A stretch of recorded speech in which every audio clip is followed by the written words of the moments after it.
We Americans are under attack by our own government. We, the people, have no choice but to once again defend our freedom. This has all happened before, and we can learn much from the American Revolution. Starting in 1763, to pay for debts incurred from a war with France, the British began enforcing new taxes on the American colonies. In response to this, the colonies set up their own parallel government, based on a simple structure of 3 committees delegated to voice the will of the people. A committee of correspondence to disseminate information, a committee of inspection to enforce Continental Congress decisions, and the most important of the 3, a committee of safety to act as general executive in the absence of legal authority. These committees stemmed from each community of all the colonies, and each and every local committee of safety had 2 missions: to provide military support and monitor political affairs. Each community delegated its own representatives to speak on their behalf at the county level, and then at the state level, where state legislatures are thereby formed, and senators are elected to represent the overall interests of the people in that state. With these committees, the 13 colonies honorably created a parallel government that lawfully nullified British rule. This compelled the Crown to take it back by force, which was met by an honorable and lawful defense of the colonies, known as the American Revolution. The 3-committee structure that made up this parallel government inspired our U.S. Constitution, a concept of government based upon delegation. Individuals were not elected to rule. Their only purpose was to facilitate and implement the will of the people. It was a government of the people, by the people, and for the people. Each state was considered to be its own country, which was freely subordinating aspects of its own authority to a federal government. Lawfully speaking, this has never changed, but the federal government of the United States has become bloated with loyalists to the City of London and enemies of we the people. For well over a century, we the people have been coerced into becoming voluntary slaves to a multinational corporate power structure, which has increasingly dumbed us down more and more with each generation. Unconstitutional amendments have been enacted. Constitutional limits of representation have been ignored. And by accepting Federal Reserve banknotes, we have made ourselves a dishonorable nation of debtors. By continually contracting with the corporate U.S. being operated out of the Washington, D.C. city-state, Americans are perpetually surrendering their constitutional sovereignty in return for corporate benefits. We share a common enemy with our founding fathers. Today we call them globalists. Back then, they called them British, a foreign power exploiting the will and destiny of Americans. And back then, their remedy was the Committee of Safety. This is happening again today. Communities are forming their own committees of safety.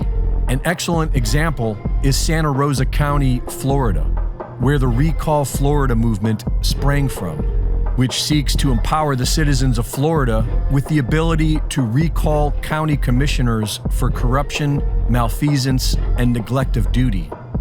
The county sheriff is charged with upholding the supreme law of the Constitution, and with your county government in line with your county sheriff, citizens of that county will have the lawful parallel government they need to liberate themselves from contracts made with the corporate U.S., because the powers held by the sheriff supersede those of any government official when in the jurisdiction of that county.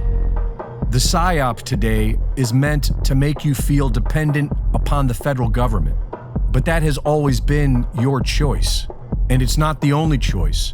You can contact your local sheriff and ask him about his oath to uphold the Constitution.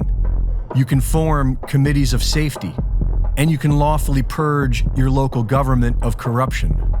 But it requires action, and time is quickly running out.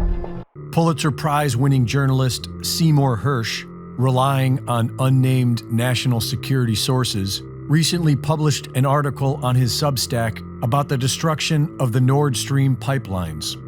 Two pipelines, known as Nord Stream 1, provided Western Europe with cheap Russian gas for more than a decade. These pipelines were seen by NATO as a threat to Western dominance. Profits were shared with the Russian government and provided up to 45% of their annual budget. A second pair, called Nord Stream 2, had been built but were not yet operational. NATO was concerned that as long as Europe remained dependent upon these pipelines, Germany would be reluctant to supply Ukraine with money and weapons to fight Russia.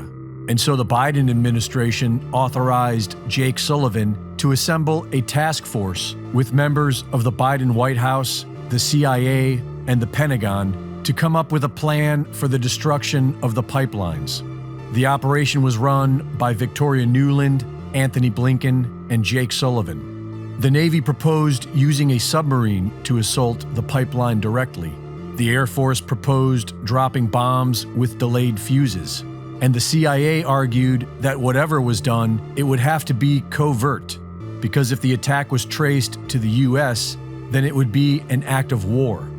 In early 2022, right after the CIA reported to Sullivan that they had a plan, both Victoria Nuland and President Biden publicly threatened to bring an end to Nord Stream 2. If Russia invades Ukraine, one way or another, Nord Stream 2 will not move forward. If Russia invades, that means tanks or troops crossing the border of Ukraine again. Then there will be no longer a Nord Stream 2. According to the source, this public announcement meant that blowing up the pipeline no longer could be considered a covert option, and that there was no longer a legal requirement to report their plans to Congress. The Americans partnered with Norway, who had their own motivations for the destruction of the Nord Stream pipelines, which would allow them to sell more of their own natural gas to Europe. In March of 2022, members of the team flew to Norway to meet with the Norwegian Secret Service. The Norwegian Navy decided on a spot in the shallow waters of the Baltic Sea, a few miles off Denmark's Bornholm Island, where the divers, operating from a Norwegian Alta-class mine hunter, would plant C4 charges with concrete protective covers on the 4 pipelines. Divers were chosen from the U.S. Navy's Diving and Salvage Center in Panama City, which specializes in training deepwater divers to use C4 explosives because they were Navy only and not members of America's Special Operations Command, whose covert operations would need to be reported to Congress. The mission was secretly embedded into an annual training exercise already scheduled for June of 2022, known as Baltic Operations 22, or BaltOps 22, wherein the Panama City divers would place C4 explosives with a 48-hour timer attached. But the White House then worried that triggering the explosion within 2 days of the well-publicized training exercise would make it obvious that America was responsible. And so it was decided that the C4 would be triggered by a sonar buoy later dropped by plane. The buoy would emit a sequence of unique low-frequency tonal sounds to trigger the explosives. On September 26, 2022, a Norwegian Navy P-8 surveillance plane dropped the sonar buoy. The signal spread underwater, and a few hours later, the high-powered explosives were triggered and 3 of the 4 pipelines were put out of commission. According to Hersh's national security sources, it was a beautiful cover story. It was a covert operation that placed experts in the field and equipment that operated on a covert signal. The only flaw was the decision to do it.